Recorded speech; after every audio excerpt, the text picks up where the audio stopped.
Hello, my lovely students. This is Rimanshi Sija. Welcome back to my channel. So today we are going to discuss about class 11th economics chapter 1. Topic is limitations of statistics या फिर हम कह सकते हैं demerits of statistics. This is the last topic of this chapter. Before this, we have already done all other topics like what is economics, what is economy, distinct features of economics, meaning of statistics as a singular sense, in plural sense, and many more topics. And अगर आपका कोई भी topic pending है, आपका skip हो चुका है, then आपको डिस्क्रिप्शन में मिल जाएंगे सभी टॉपिक्स एंड आप प्लेलिस्ट में जाके भी चेकआउट कर सकते हैं. ओके, एंड विदाउट डिले अब हम स्टार्ट करते हैं लिमिटेशन ऑफ स्टैटिस्टिक्स. पहले हम देखते हैं लिमिटेशंस क्या होता है. हम लिमिटेशंस भी कह सकते हैं या फिर डीमेरिट्स भी कह सकते हैं. डीमेरिट्स या फिर हम कॉन्स भी बोल सकते हैं. जैसे हम एडवांटेज को प्रो बोलते हैं, प्रो एंड कॉन्स बोलते हैं ना, ऐसे ही लिमिटेशंस को हम कॉन्स बोलते हैं. हिंदी में इनको बोलते हैं कमियां. देखिए, कोई भी आप टर्म पढ़ते हैं या फिर हम कोई भी टॉपिक डिस्कस करते हैं तो हर एक की अच्छाइयाँ हैं, बुराइयाँ हैं, कमियाँ हैं, एडवांटेजेस हैं तो डिसएडवांटेजेस भी हैं. तो इसको आप लिमिटेशंस बोल सकते हो, डीमेरिट्स बोल सकते हो, डिसएडवांटेजेस बोल सकते हो, कॉन्स भी बोल सकते हो. ठीक है, इनका मीनिंग क्या होता है? कोई ना कोई कमी. ठीक है, कोई ना कोई कमी रह जाना. आप कहते हैं आपने स्टैटिस्टिक्स का मीनिंग सब कुछ अच्छे से क्लियर कर लिया, प्लूरल सेंस में, सिंगुलर सेंस में, और भी अपने सभी टॉपिक कर लिए. तो स्टैटिस्टिक्स की लिमिटेशंस क्या हैं? कि कोई ना कोई कमी तो होगी, हर एक टर्म की होती है, राइट? तो फर्स्ट देखते हैं. फर्स्ट इसकी लिमिटेशन क्या है? Statistics deal with numerical fact only. क्या कहता है? स्टैटिस्टिक्स के मीनिंग में ही हमने पढ़ा था कि ये ना सिर्फ क्वांटिटेटिव डाटा ही लेता है. जो भी आप डाटा कलेक्शन कर रहे हो, ऑर्गेनाइजेशन कर रहे हो, ऑर्गेनाइजिंग कर रहे हो, प्रेजेंटेशन जो भी स्टेप अप कर रहे हो, सभी आप क्वांटिटेटिव डाटा के ही करोगे. इट मीन्स तो यही है कि आप क्वांटिटेटिव डाटा ही ले रहे हो, क्वालिटेटिव को तो आपने लिया ही नहीं. और हमने मीनिंग में डिस्कस भी किया था कि क्वालिटेटिव को स्टैटिस्टिक्स में क्या किया जाता है? इग्नोर, अवॉइड किया जाता है. क्वालिटेटिव डाटा को तो हम लेते ही नहीं है, राइट? तो कहते हैं फर्स्ट इसकी लिमिटेशन यही है कि ये सिर्फ कौन सा डाटा लेता है? Numerical facts only. Statistics study with such facts as can be expressed in numerical terms. It does not study qualitative phenomena like honesty, friendship, wisdom, health, patriotism या justice. कहते हैं स्टैटिस्टिक्स सिर्फ ना क्वांटिटेटिव डाटा ही लेता है, numerical facts ही discuss करता है कि स्टूडेंट्स के एज कितनी है, वेट कितना है, स्टूडेंट के मार्क्स कितने हैं, एंड वही क्वांटिटेटिव डाटा. अगर हमें ये देखना है कि जो स्टूडेंट्स हैं उनका इंटेलिजेंस क्वेश्चन कितना है, उनका आईक्यू लेवल कितना है, उनमें विजडम कितना है, उनकी हेल्थ कितनी अच्छी रहती है, या फिर होनेस्टी कितने हैं बच्चे, होनेस्ट पर्सन कितने हैं हमारे यहाँ, तो ये सब डिस्कस करता ही नहीं, क्वांटिटेटिव डाटा ही डिस्कस किया जाता है. इसलिए फर्स्ट लिमिटेशन यही है कि सिर्फ न्यूमेरिकल डाटा ही लिया जाता है यहाँ पे.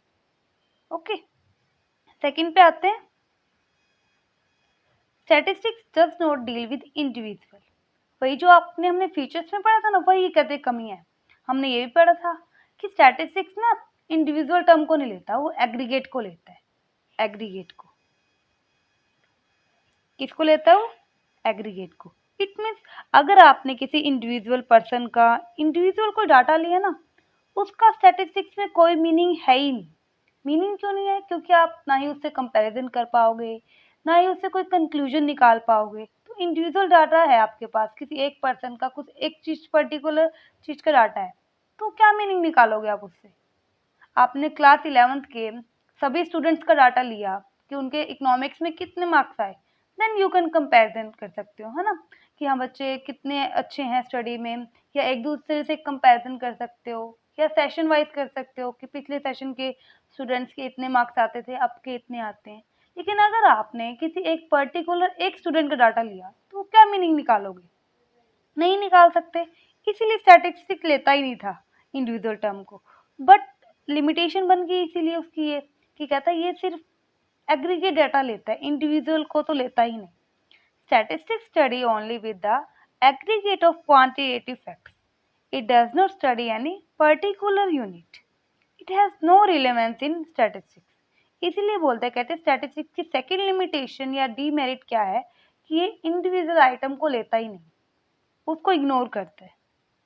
ओके, नेक्स्ट करते हैं third limitation, homogeneity of data and essential requirement. अच्छा, अब होमोजेनिटी क्या होता है पहले ये देखते हैं। एक वर्ड होता है होमोजेनिटी, एक होता है हेट्रोजेनिटी। दोनों का पहले मीनिंग क्लियर करते हैं क्या होता है। अच्छा, होमोजेनिटी का मतलब होता है डाटा सेम होना। अगर मैंने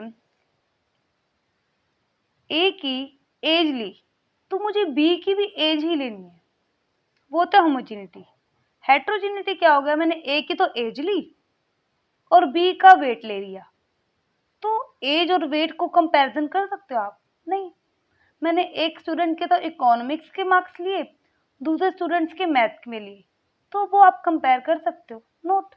तभी कहते हैं जो ये डाटा आप ले रहे हो ना, ठीक है, क्वांटिटेटिव डाटा लिया आपने डाटा टोटल में लिया, एग्रीगेट में लिया। थर्ड कहते हैं जो आप डाटा कलेक्शन कर रहे हो ना, आप कहते हो डाटा होमोजीनियस होना चाहिए, बिल्कुल होमोजीनियस। एसेंशियल रिक्वायरमेंट है ही, बट ये भी लिमिटेशन है, हर बार ऐसा तो होगा नहीं बिल्कुल सेम यूनिट में आपको डाटा मिले, right. Data of different qualities and kinds can not be compared. तो कहते हैं थर्ड लिमिटेशन क्या है, अगर आपके पास डाटा आया, ठीक है, क्वांटिटेटिव डाटा आ गया, टोटल में भी आ गया, लेकिन अगर उनकी यूनिट्स अलग अलग है तो आप तो स्टैटिस्टिक्स के हिसाब से उसको कंपेयर कर ही नहीं पाओगे, कोई कंक्लूजन ही नहीं निकाल पाओगे। इसलिए बोलते हैं ये भी आपकी लिमिटेशन है स्टैटिस्टिक्स की, कि आपको डाटा भी चाहिए क्वांटिटेटिव, एग्रीगेट भी चाहिए, फिर आपको डाटा भी होमोजीनियस होना चाहिए। तो हर बार पॉसिबल नहीं है कि आपका डाटा होमोजीनियस हो, है ना, हेट्रोजीनिटी भी हो सकती है। लाइक एग्जांपल दे रखा है यहाँ पे, production of food grain can not be compared with production of cloth. क्या जो कुछ भी हमारे फूड ग्रेन होते हैं, है ना, खाने का जो भी हमारा होता है, तो उसको हम उसके प्रोडक्शन को हम क्लॉथ के प्रोडक्शन के साथ कर सकते हैं कंपेयर? नहीं, स्टैटिस्टिक्स के अकॉर्डिंग तो कर ही नहीं सकते। वो क्विंटल्स में होता है, वो हमारा मीटर में होता है क्लॉथ वगैरह, तो कंपैरिजन तो पॉसिबल है ही नहीं। इसलिए बोलते हैं थर्ड क्या है लिमिटेशन, कि आपको होमोजीनियस डाटा चाहिए। ओके, आइए नेक्स्ट देखते हैं, statistics are true only on average. अच्छा, स्टैटिस्टिक्स का भी अब जो भी आप डाटा कलेक्ट किया आपने एवरेज निकाली, ऑन एन एवरेज किसी क्लास में कितने स्टूडेंट्स हैं, या फिर ऑन एन एवरेज स्टूडेंट्स के मार्क्स कितने हैं, ऑन एन एवरेज कितने बच्चे प्रेजेंट रहते हैं डेली, है ना, हमने सब डाटा एवरेज पे लिया। तो कहते हैं जो भी स्टैटिस्टिक्स का डाटा कंक्लूजन में निकालोगे वो सिर्फ एवरेज के बेस पे ही ट्रू होगा।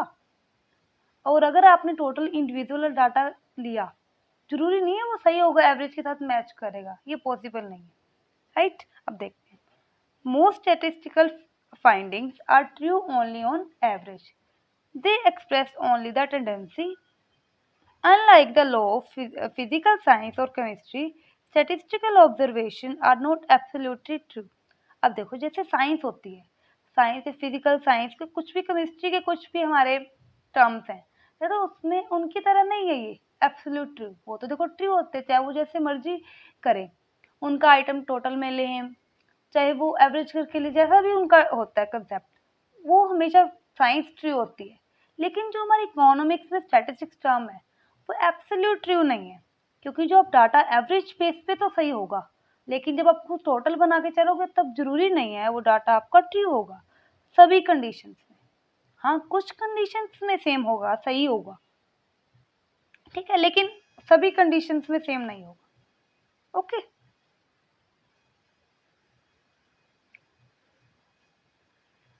नेक्स्ट आते हैं, without reference statistical result may prove to be wrong. In order to understand the conclusion precisely, it is necessary that the circumstances and conditions under which this conclusion have been drawn are also studied. Otherwise, they may prove to be wrong. अब देखिए इसमें क्या कह रहा है, next limitation क्या कहती है, कहता है कि जब भी आप डाटा वगैरह कुछ भी कलेक्शंस कर रहे हो तो कुछ ना कुछ आप रेफरेंस या कंडीशंस मान के चलते हो। कंडीशंस मीन्स कुछ अजम्पशंस, क्या ये चीज़ तो नॉर्मली होगी ही होगी। आप सर्वे करने गए तो आप एक बार ये अजम्पशन या एक कंडीशन लेके चले कि सभी जो डाटा देंगे ना, सभी से मैं कलेक्शन दूंगा, सभी घर पे मिलेंगे मुझे, सभी से मैं डाटा कलेक्ट करूंगा, ठीक है। और जब आप डाटा लेके आए तो कईयों का डाटा आपको मिला ही नहीं, तो जो आपने पहले कंडीशन रखी थी वो तो फुलफिल कर ही नहीं पाए। तो आपका जो भी आपका स्टैटिस्टिक्स का कंक्लूजन निकलेगा, क्या वो सही होगा? Absolutely not. कि जो भी आप कंडीशंस रखते हो ना, तो वो आपकी कंडीशंस पूरी होनी चाहिए, देन हम कह सकते हैं कि स्टैटिस्टिक्स का जो हमने रिजल्ट निकाला या फिर कोई कंक्लूजन निकाला वो सही होगा। लेकिन विदाउट रेफरेंस, अगर आपने रेफरेंस नहीं लिया या फिर आपका रेफरेंस या कंडीशन पूरी नहीं हो पाई, देन आपका रिजल्ट हमेशा रॉन्ग ही होगा। ओके, नेक्स्ट आता है आपका F point, prone to misuse. Misuse of statistics is possible. Statistics में prove true but is actually not true. It is usually said statistics are like clay by which you can make a god or a devil as you please. अब कहते हैं कि statistics देखो, ये तो है नहीं हम अपने आप हो जाएगा, जो कोई ना कोई यूज ही करेगा स्टैटिस्टिक्स को, डाटा का कलेक्शन होगी, ऑर्गेनाइज होंगी, जो भी स्टेप्स होंगे ह्यूमन ही करेगा, राइट। तो कहते हैं इसका मिसयूज भी हो सकता है, वो तो हमारे हाथ में डाटा को यूज करना मिसयूज करना। तो इसलिए बोलते हैं स्टैटिस्टिक्स ना एक क्ले की तरह है, जिसको आप खुद मोल्ड कर सकते हो, खुद आप भगवान भी बना सकते हो, उसे शैतान भी बना सकते हो। इट मीन्स उसको अच्छे के लिए भी यूज कर सकते हो और उसको बैड के लिए भी यूज कर सकते हो, आपके ऊपर है वो, आपके ऊपर डिपेंड करता है कि आप स्टैटिस्टिक्स को किस तरीके से यूज करते हो। तो कहते हैं पॉसिबिलिटी हो सकती है कि आप स्टैटिस्टिक्स के डाटा का मिस यूज किया जा सके, राइट। नेक्स्ट करते हैं, लास्ट लिमिटेशन है जी point, statistics needs special expertise. Statistics can be used only by those person who have special knowledge. अब जिसको कलेक्शन की, डाटा कलेक्शन नहीं पता कैसे कैसे करते हैं, कौन कौन से मेथड्स होते हैं, प्राइमरी सोर्स हैं, सेकेंडरी सोर्स हैं, या फिर जब हम कलेक्शन करने गए हमारे तब भी मेथड्स होते हैं, आगे ऑर्गेनाइजिंग की हर एक स्टेप पे मेथड है। जिसको नॉलेज ही नहीं है तो कैसे कलेक्शन कर पाएगा या फिर कैसे स्टैटिस्टिक्स का डाटा यूज कर पाएगा। इसलिए बोलते हैं अगर आप जब भी स्टैटिस्टिक्स का डाटा यूज कर रहे हो, कुछ भी कर रहे हो, देन आपकी नॉलेज रिक्वायरमेंट है, आपको स्पेशल एक्सपर्टीज की नीड है। अगर आपको नॉलेज नहीं है उस चीज़ की, या फिर आपको स्टैटिस्टिक्स के डाटा के बारे में नहीं पता, कैसे कलेक्शन होता है, कैसे प्रेजेंटेशन होता है, या फिर कोई भी टर्म में किसी टर्म का आपको नहीं पता, देन स्टैटिस्टिक्स का तब भी मिसयूज हो सकता है। तब आपका डाटा रिजल्ट, जो भी आप रिजल्ट निकालना चाहोगे, वो भी ऑफ कोर्स गलत ही आएगा, राइट। आई होप आपको सभी कंसेप्ट बहुत अच्छे से क्लियर हो गए होंगे। अगर कहीं भी आपको डाउट है, कोई कंसेप्ट समझ नहीं आया, देन आप फ्रीली कमेंट सेक्शन में टाइप कर सकते हैं आपका डाउट, ओके। एंड अगर किसी भी पर्टिकुलर टॉपिक पे भी अगर आपको वीडियो चाहिए, देन वो भी आप कमेंट सेक्शन में टाइप कर सकते हैं, ओके। एंड अगर आपने अभी भी मेरा चैनल सब्सक्राइब नहीं किया तो please subscribe my channel and share this video to your friends, your known ones, so that it helps to also them. Okay. Thank you. Have a nice day. Stay tuned.